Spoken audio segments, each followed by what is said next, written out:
Assalamualaikum warahmatullahi wabarakatuh. Perkenalkan, nama saya Dewi Lestari dari semester 5 Prodi Penyuluhan Pertanian Berkelanjutan, Kampus Politeknik Pembangunan Pertanian Yogyakarta Magelang, Kampus Pertanian Yogyakarta. Pada kesempatan kali ini saya akan menjelaskan mengenai desain budidaya tanaman secara vertikultur. Untuk yang pertama akan saya jelaskan mengenai pengertian. Pengertian vertikultur yaitu teknik bercocok tanam di ruang maupun lahan yang sempit dengan memanfaatkan bidang yang vertikal atau bidang ke atas sebagai tempat bercocok tanam yang dilakukan secara bertingkat. Selanjutnya adalah tujuan dari vertikultur. Kira-kira apa sih tujuan saya melaksanakan budidaya tanaman secara vertikultur ini? Selanjutnya akan saya jelaskan mengenai tujuan dari vertikultur. Tujuan dari vertikultur ini yaitu untuk memanfaatkan lahan pekarangan yang sempit agar dapat berpotensi secara lebih optimal. Yang selanjutnya ada manfaat dari vertikultur ini. Manfaat dari budidaya tanaman secara vertikultur yang pertama yaitu memberikan nilai estetika. Jadi budidaya tanaman secara vertikultur karena berbeda dengan budidaya tanaman secara biasa yang biasanya di tanah, kemudian secara vertikultur ini dalam bentuk rak ataupun bentuk peralon yang ke atas, kemudian ditanami tanaman yang kita budidayakan di situ, akan menambah nilai estetika dari pekarangan di depan rumah ataupun pekarangan di sekitar tempat kita. Yang kedua adalah menghijaukan pekarangan rumah petani. Budidaya vertikultur dapat membuat pekarangan sesempit apapun itu menjadi hijau dan menjadi bermanfaat untuk petani apabila dilaksanakan budidaya tanaman secara vertikultur pada pekarangan yang sempit tersebut. Yang ketiga atau yang terakhir dari manfaat vertikultur ini yaitu menambah pendapatan.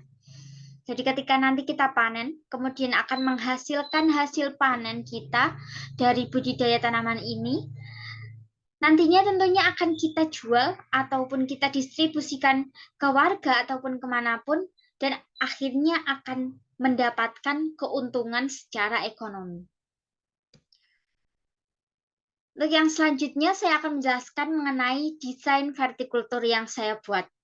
Jadi desain vertikultur yang saya buat ini yaitu bentuk sistem rak berundak dengan tinggi 1 meter, lebar 1 meter, dan jarak antar tingkatannya atau antar undakannya yaitu 30 cm. Untuk alat dan bahan dalam pembuatan desain vertikultur ini, kita memerlukan yang pertama ada bambu, yang kedua parang, yang ketiga paku, keempat tanah, kelima pupuk kandang, keenam sekam bakar, dan yang terakhir yaitu benih sayuran sesuai yang kita butuhkan atau yang kita inginkan. Lalu bagaimana sih cara saya untuk membuat desain vertikultur saya ini? Yang pertama, tentunya kita menyiapkan alat dan bahan sesuai yang saya sebutkan tadi. Kemudian yang kedua, kita akan laksanakan bambu dan kayu yang telah kita siapkan. Bambu yang berbentuk bulat tadi dipotong, kemudian dibersihkan dengan masing-masing ukuran bambu yaitu 2 meter dan dilubangi di bagian bawah dengan tujuan sebagai tempat pembuangan air. Yang ketiga, akan kita laksanakan pembuatan kayu ataupun bambu tadi dengan ukuran panjang 2 meter dan batang penyangga dengan ukuran 50 cm dengan kebutuhan masing-masing yaitu 2 batang sebagai tempat untuk meletakkan bambu tersebut. Yang keempat, kita akan pasang kayu bulat tadi yang telah kita siapkan untuk dijadikan sebagai tiang yang membentuk seperti bingkai berbentuk huruf A. Yang selanjutnya, kita akan membuat serangkaian rak dengan ukuran seperti yang saya sebutkan tadi, yaitu tinggi 1 meter dan lebar 1 meter, serta jarak antar tingkat yaitu 30 cm. Setelahnya, akan kita isi bambu tersebut dengan media tanam. Media tanamnya diantaranya adalah tanah, pupuk kandang, sekam bakar. Kemudian di situ kita akan melaksanakan sesuai dengan budidaya tanaman secara biasa, kita tentunya akan melaksanakan yang namanya persemaian. Untuk persemaian ini tentunya kita butuh bagi persemaian. Dalam bagi persemaian ini nanti kita akan isi dengan tanah, pupuk kandang, dan sekam bakar dengan perbandingan 1:1:1. Selanjutnya, setelah kita semai, jadi kita menyemai benih, kemudian nanti akan tumbuh menjadi bibit. Bibit ini nanti akan kita tanam, dan kita akan melewati tahapan yaitu penanaman. Penanaman ini dilakukan secara serempak agar nantinya pertumbuhan tanaman dapat seragam. Kemudian penanaman ini disesuaikan dengan lubang tanam yang telah kita buat. Untuk selanjutnya ada pemeliharaan. Tentunya dalam budidaya tanaman apapun dan secara desain secara apapun, misal vertikultur, hidroponik, ataupun aeroponik, kita tetap akan membutuhkan yang namanya pemeliharaan agar nantinya tanaman ini dapat tumbuh secara maksimal, tumbuh dengan baik, dan nantinya akan menghasilkan hasil sesuai dengan yang kita harapkan dan yang kita inginkan. Pemeliharaan di sini meliputi yang pertama ada penyiangan, yang kedua pemupukan, yang ketiga pengendalian hama dan penyakit, dan yang keempat pengairan.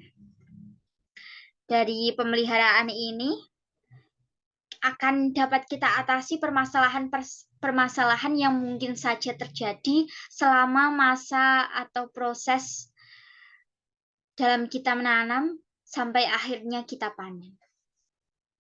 Nah, yang terakhir yang kita tunggu-tunggu dalam setiap budidaya tanaman apapun, tentunya kita menunggu pemanenan. Dalam pemanenan ini, kita tunggu hasilnya tentunya.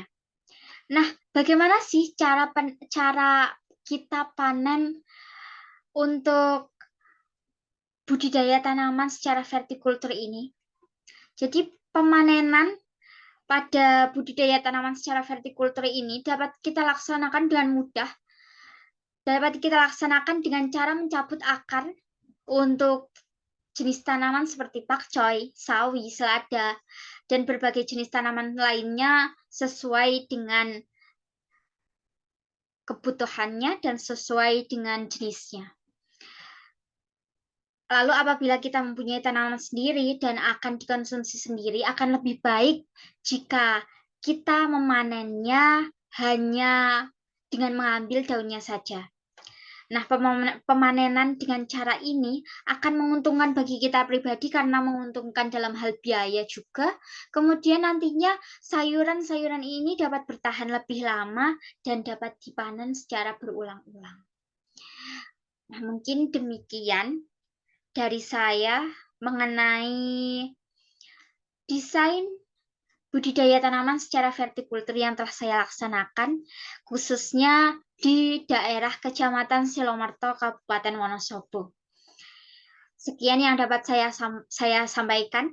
Apabila ada kekurangan dan kesalahan dalam saya menyampaikan, saya mohon maaf yang setulus-tulusnya. Wabillahi taufiq wal hidayah. Wassalamualaikum warahmatullahi wabarakatuh.